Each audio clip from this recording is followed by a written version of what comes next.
Next जो हम discuss करेंगे that is the chemistry of iron. So first of all generally discuss it's general features. Symbol हमारे पास इसका क्या होता है Fe। लोकेशन क्या है डी ब्लॉक में कहाँ पे आएगा in the first transition series. Atomic number is 26 and atomic mass is 55.8 AMU atomic mass units. Electronic configuration इसकी क्या होगी iron, its atomic number is 26।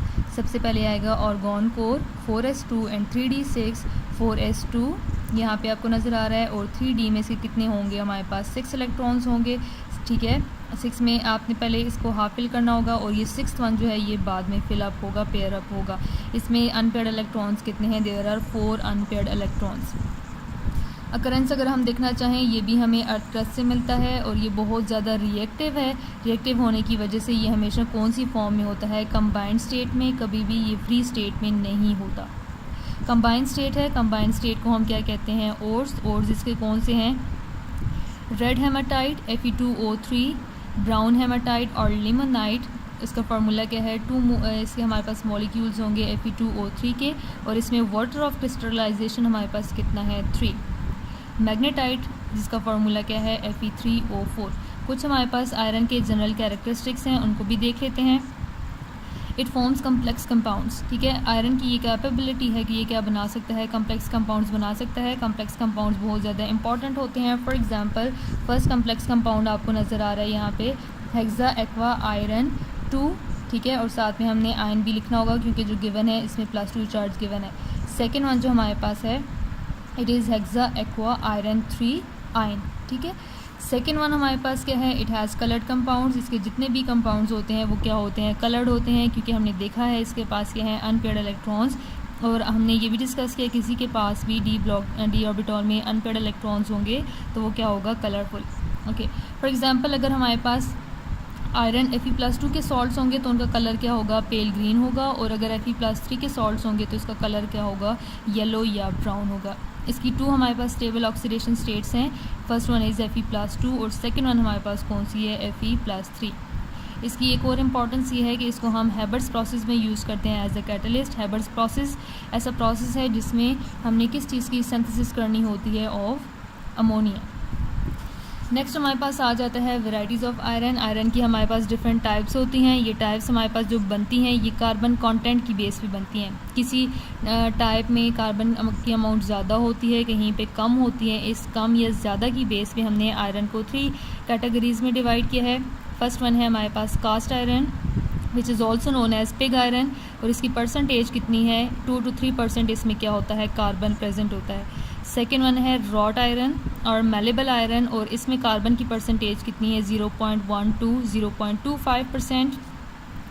Last हमारे पास आ जाता है स्टील में कार्बन की परसेंटेज कितनी होती है 0.25 to 2%। ओके, नेक्स्ट हमारे पास आ रहा है ऑक्सीडेशन स्टेट। ऑक्सीडेशन स्टेट को फाइंड आउट करने के लिए पहले हमें इसकी इलेक्ट्रॉनिक कन्फिग्रेशन पता होनी चाहिए which is argon 4s2 and 3d6। s orbital has 2 electrons while d orbital has 6 electrons. Common oxidation states इसकी कौन कौन सी हैं, 2 हैं +2 एंड +3। इसके अलावा ये और कौन सी ऑक्सीडेशन स्टेट शो कर सकता है +4 +5 एंड +6। कॉमन ऑक्सीडेशन स्टेट्स को हम यहाँ पे एक्सप्लेन करेंगे Fe+2 को और Fe+3 को। पहले हम एक्सप्लेन करेंगे Fe+2। Fe+2 की फॉर्मेशन कब होगी, जब इलेक्ट्रॉन्स कहाँ से लॉस होंगे, ओनली फ्रॉम 4s। अगर 4s के ये दोनों इलेक्ट्रॉन्स लॉस हो जाएंगे और 3d में 6 इलेक्ट्रॉन्स बचेंगे तो हमारे पास कौन सा आयन बनेगा Fe+2। इसकी इलेक्ट्रॉनिक कन्फिग्रेशन क्या होगी argon 4s0 and 3d6, okay. Fe+2 जिन कंपाउंड्स में होता है, ठीक है। और Fe+2 आयन को हम क्या कहते हैं फेरस आयन कहते हैं। इसका कलर क्या होता है, इसके कंपाउंड्स का कलर पेल ग्रीन होगा। और ये जब हमारे पास बनता है तो ये फ़ौरन से ऑक्सीडाइज होके किस में कन्वर्ट हो जाता है Fe+3 में। अगर बहुत लिमिटेड अमाउंट ऑफ ऑक्सीजन भी होगी तो Fe+2 खुद को ऑक्सीडाइज कर लेगा इनटू Fe+3। और ये क्यों करता है, because Fe+3 is more stable. ये स्टेबल वन जब हम Fe+3 की तरफ आएंगे तब हम डिस्कस करेंगे, ओके। अब ये ख़ुद को क्या कर रहा है ऑक्सीडाइज कर रहा है तो दूसरों को ये क्या करेगा रिड्यूस करेगा। इट मीन्स ये हमारे पास कौन सा एजेंट होगा, रिड्यूसिंग एजेंट होगा। और इसके कंपाउंड्स की जो शेप होती है वो जियोमेट्री कौन सी होती है octahedral shape. For example we have hexa aqua iron 2 ion. यहाँ पे अगर आप देखना चाहें ये हमारे पास जो शेप बनती है इस शेप को हम क्या कहते हैं, this is called the octahedral shape. Next one हमारे पास जो आयन आ रहा है that is the Fe+3. Fe+3 की फॉर्मेशन कब होगी? When 2 electrons will be lost from 4s orbital and 1 electron will be lost from 3d orbital. अब ये याद रखना है ये 3d में से कौन सा वाला लॉस होगा. ये जो हमारे पास अनपेयर्ड हैं ये वाले लॉस नहीं होते. लॉस भी पहले जो पेयर्ड होगा वही लॉस होगा. तो यहाँ से ये एक इलेक्ट्रॉन जो होगा ये क्या हो जाएगा? रिमूव. तो d में कितने इलेक्ट्रॉन्स बचेंगे? 5. ओके तो इसकी इलेक्ट्रॉनिक कन्फिग्रेशन क्या हो जाएगी? Argon core 4s0 and 3d 5. ठीक है, अब इसकी 3d 5 है, d हाफ फिल्ड है, तो ये क्या है? मोर स्टेबल है. इसलिए हमने कहा कि Fe+2 इसको लिमिटेड ऑक्सीजन मिलेगी तो ये ख़ुद को स्टेबलाइज करेगा और Fe+3 में कन्वर्ट हो जाएगा. Fe+3 के कंपाउंड्स को हम क्या कहते हैं? Ferric compounds. और अगर Fe+3 आयन होगा तो इसको हम क्या कहेंगे? Ferric ion. इसके कंपाउंड्स का कलर कौन सा होता है? येलो और येलो ब्राउन. इसके कंपाउंड्स की ज्योमेट्री भी कौन सी होगी? ऑक्टाहेड्रल ज्योमेट्री होगी. इसका एक कंपाउंड है जो कि यहाँ पे गिवन है, इसको हम क्या कहते हैं? प्रूशियन ब्लू कहते हैं. ये नाम लिखा हुआ है. और इसकी इंपॉर्टेंस क्या है? इसको हम लॉन्ड्रीज में यूज़ करते हैं एज ब्लूइंग एजेंट या टेक्सटाइल इंडस्ट्रीज़ में ब्लू प्रिंट्स के लिए जो यूज़ किया जाता है केमिकल वो कौन सा है? दैट इज़ केमिकल जिसमें आयरन की ऑक्सीडेशन स्टेट क्या है? +3.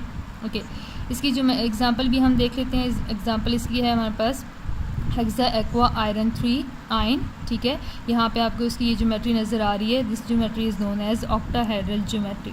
ओके उसके बाद हम देख लेते हैं आयरन एज कैटलिस्ट. ठीक है, क्योंकि ऊपर हमने बात की है पहले कि आयरन को हम हैबर्स प्रोसेस में यूज़ करते हैं. तो ये कौन से प्रोसेस में यूज़ हो रहे हैं? यहाँ पे हमने मेंशन किया it is used as catalyst in Haber's process. और हैबर्स प्रोसेस में हमने क्या करना होता है? Synthesis of ammonia. इस हैबर्स प्रोसेस का या सिंथेसिस ऑफ अमोनिया का जनरल रिएक्शन हमारे पास क्या है? There is 1 mole of nitrogen, 3 moles of hydrogen. There will be reversible reaction and the product is 2 moles of NH3 which is called ammonia.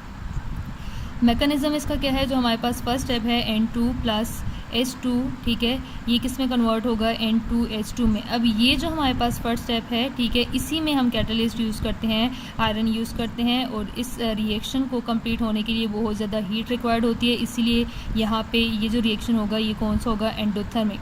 यहाँ पे ही catalyst हमें क्यों रिक्वायर है? क्योंकि अगर हम यहाँ पे देखना चाहें N2 प्रेजेंट है, N2 में हमारे पास इस तरह से ट्रिपल बॉन्ड प्रेजेंट होता है बिटवीन नाइट्रोजन एटम्स. तो इस ट्रिपल बॉन्ड को ब्रेक डाउन करने के लिए extra amount of energy required होती है, बहुत ज़्यादा हीट हमें देनी पड़ती है. इसीलिए ये जो फर्स्ट रिएक्शन होगा यहाँ पे कैटलिस्ट यूज़ होगा and this is the endothermic reaction. Second step में यही जो प्रोडक्ट बना है N2H2 ये सेकेंड मोल ऑफ हाइड्रोजन के साथ रिएक्ट करेगा और किस में कन्वर्ट होगा? N2H4 में.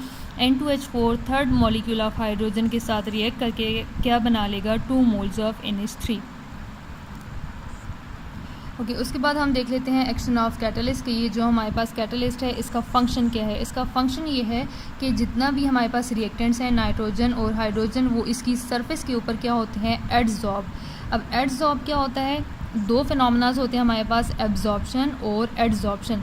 एब्जॉर्प्शन में क्या होता है? कोई भी जो चीज़ होती है वो उसके अंदर तक चली जाती है. लेकिन एडजॉर्प्शन में क्या होगा?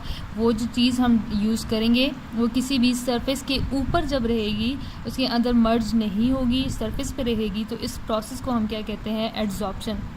तो यहाँ पे भी क्या होगा? जो नाइट्रोजन है और हाइड्रोजन ये आयरन की सरफेस के ऊपर क्या हो जाएंगे? एडजॉर्ब होंगे. तो रिएक्शंस हमारे पास किस तरह से आएंगे? नाइट्रोजन जो कि पहले गैशियस फॉर्म में है ये आयरन की सरफेस के ऊपर क्या हो जाएगी? एडजॉर्ब. लेकिन अभी ये N2 फॉर्म में है.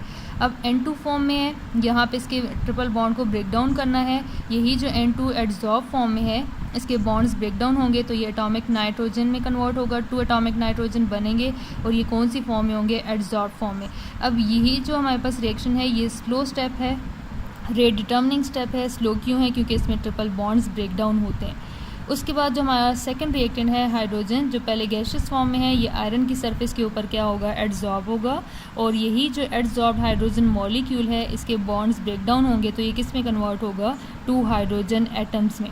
ओके अब देख लेते हैं ये जो हमारे पास एडजॉर्ब रिएक्टेंट्स हैं इनके बीच में रिएक्शन किस तरह से होगा. एक नाइट्रोजन एटम जो कि एडजॉर्ब फॉर्म में है it will react with the hydrogen which is also adsorb और प्रोडक्ट कौन सा बनेगा? NH which will be also adsorb form.